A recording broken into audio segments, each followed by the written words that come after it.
There's a famous story.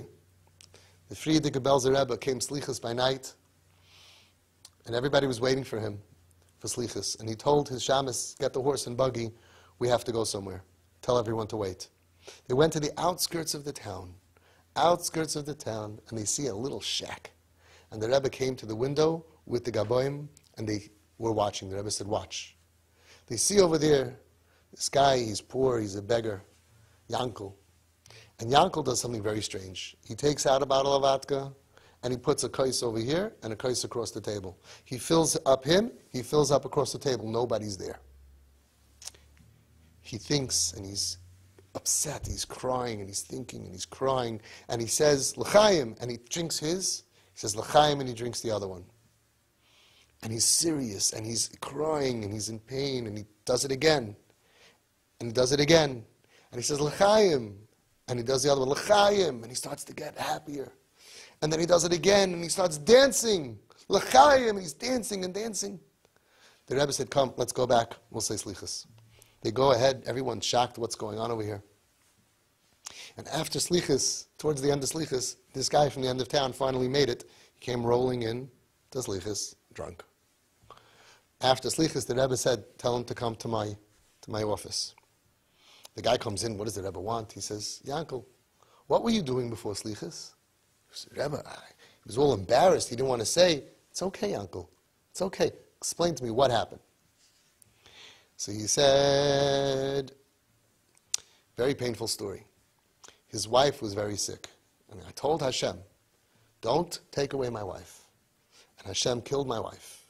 And I was so angry at Hashem that he killed my wife that I stopped putting on tefillin. And then I had a cow. And the cow got sick. And I said, Hashem, please, I need the cow. I need the milk. I need the cow. To plow, I need the cow. Please don't take away my cow.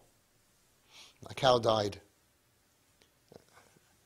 And I stopped keeping Shabbos. And all I had left was a few chickens. The chickens got sick. I said, Hashem, please don't take away my chickens. The chickens died. And then I said, I'm done.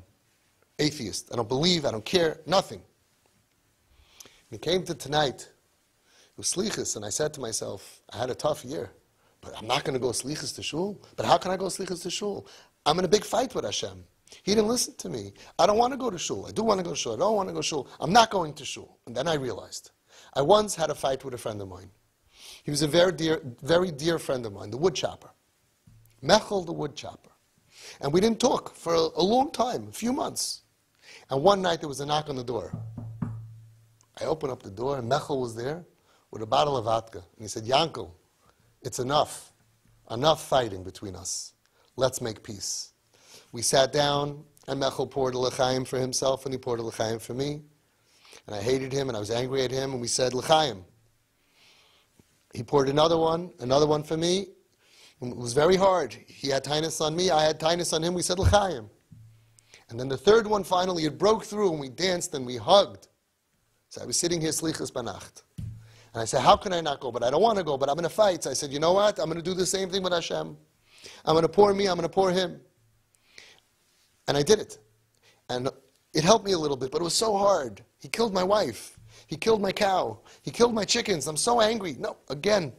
And finally, after the third time, you remember, the vodka in those days wasn't 40% watered down. Vodka was 99%. You know the story, this guy, he's 100 years old. Every day, he drinks a whole bottle of 99% alcohol, 1% water. He's 100 years old. He goes to the doctor. The doctor tells him, listen, you're very sick. You have water in the lungs. He said, I always knew that 1% would get to me. The 1% water. In those days, 3 shots, that's all you need. He says, that's what I did with Hashem. The Belzer Rebbe said, there was a big zera on top of Klal Yisrael. And that avodah from Yankel, the pushati, that avodah is what broke the zera. Because he took the yayin, he took the vodka, and he used it to transform his relationship, to forgive God. We have to forgive Hashem. We have to trust Hashem. And we have to say, Hashem, it's so hard. It's so hard. There's so much pain in my brain. I went through so much. I have so much tsar, agmas nefesh. You know, I got to make peace with you. So it starts, Mishenichnas Adar Marbim B'Simcha. Every day a drop more. I accept. And you work on yourself, and you work on yourself. Marbim, another 2%, another 5%. And you feel the simcha rising in you. The tightness are going away. The complaints. If I were Hashem, I would change. You know the story of the Chavetz Chaim. When he was 8 years old, his Rebbe in his classroom asked the whole class, what would you do if you were God? And every single kid answered, if I was Hashem, my neighbor, his mother is dying, I would heal her. Wow, beautiful, take a candy. If I was Hashem, I have a friend of mine, they're so poor, they have no food at all. I would give them money. Beautiful. Everybody in the classroom came up with an idea what they would do if they were God. Rabbi Yisrael Meir, 8 years old, little Yisrael Meir, was quiet. Finally, the Rebbe says, Yisrael Meir, what would you do if you were Hashem? He said, nothing different. If anything could be better, Hashem would have made it better. Are we on the level of the Chavetz Chaim at 8 years old? Maybe we think if I was running the ship, things would be better. If I was running the world, I think I could do a much better job. I don't get it. These people don't have this, and these people don't have this. So much lacking in the world. Hashem, come on, you can't, Stelzi Abyssal. If I were Hashem, I would do better. Like the story, the guy goes over, and he says, if I was Reichman, I'd be richer than him. He says, why would you be richer than Reichman? He goes, because I'm a Melamed. I make $30,000 a year.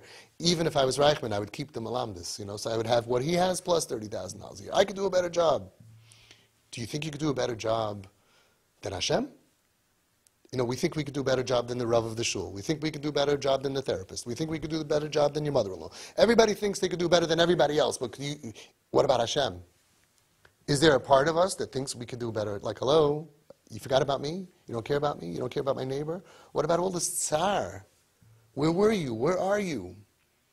It's an avodah rabbah to be able to say, I'm going to work on myself, not on Hashem. I'm going to work on myself to accept what I don't have, that this is my destiny. This is what Hashem wants for me. And perhaps He wants it just for you to accept it.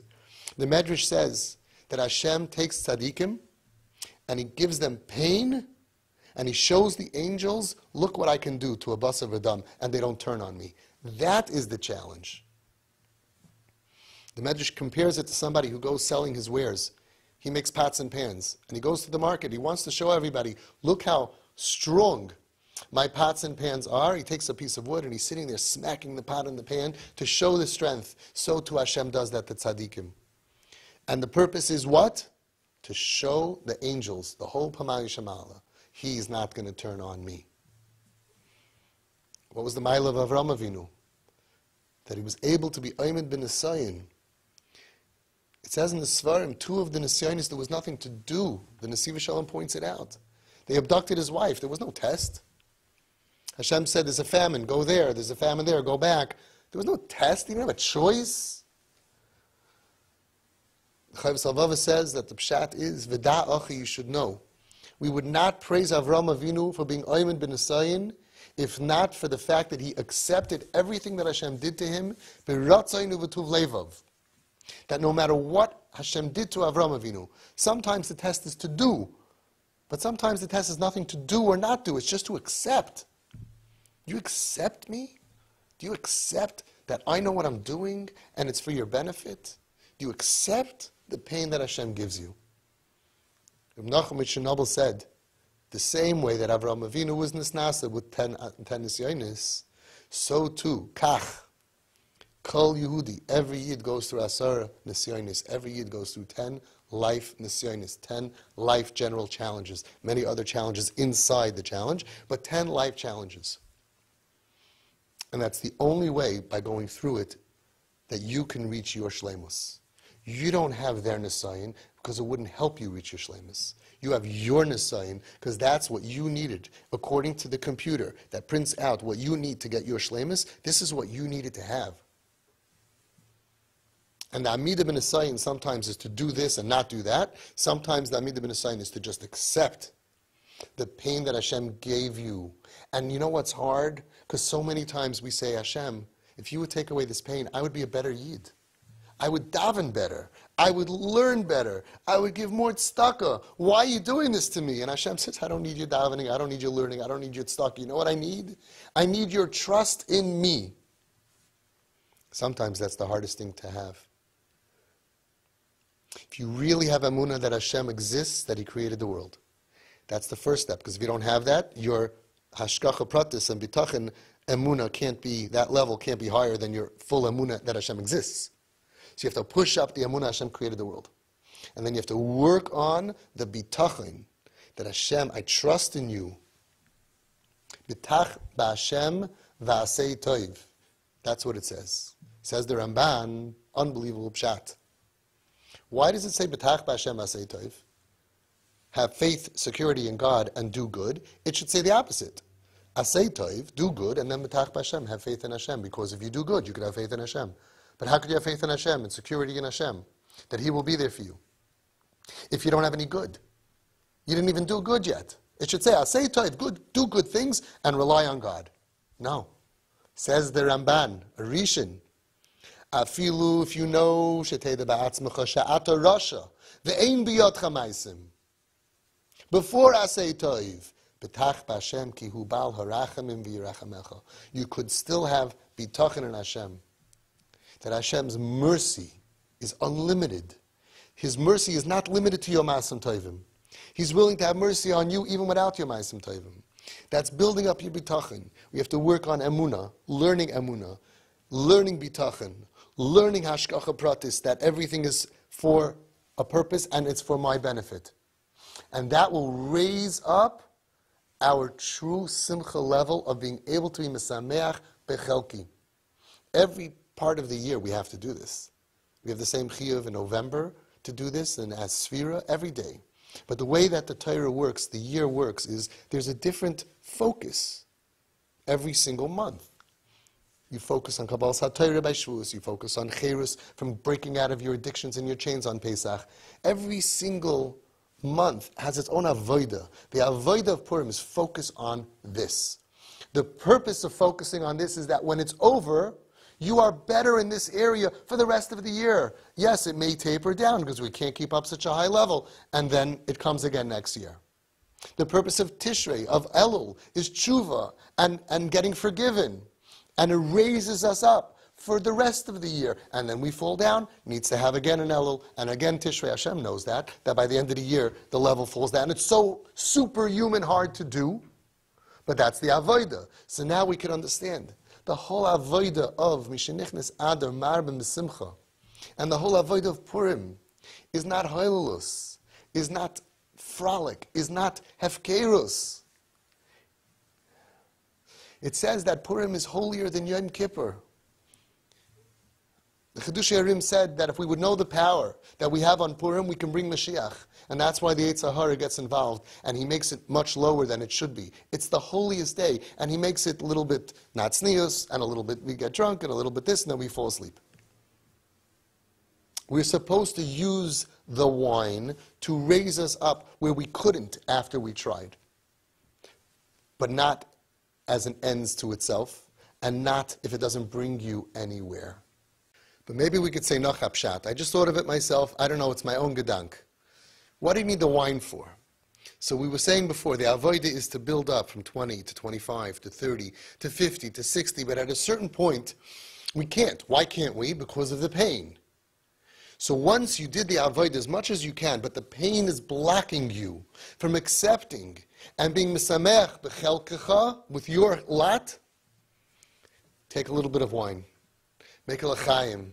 Say, Hashem, help me to go weiter. The l'chaim numbs some of the pain. Not to eradicate the brain, to eradicate the pain in the brain. And now I can go weiter. I can plow further.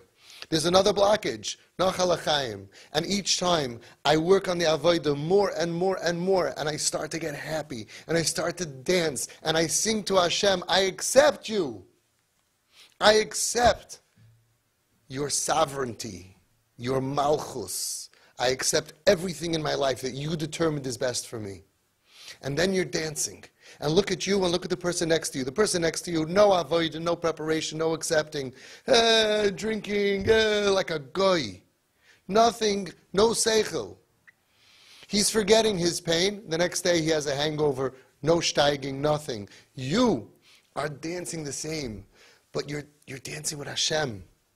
You've brought Hashem into your life, into that darkest part that you couldn't get through, those walls, and you took the wine to enhance your avodah, to accept the unacceptable. To accept the unacceptable to you.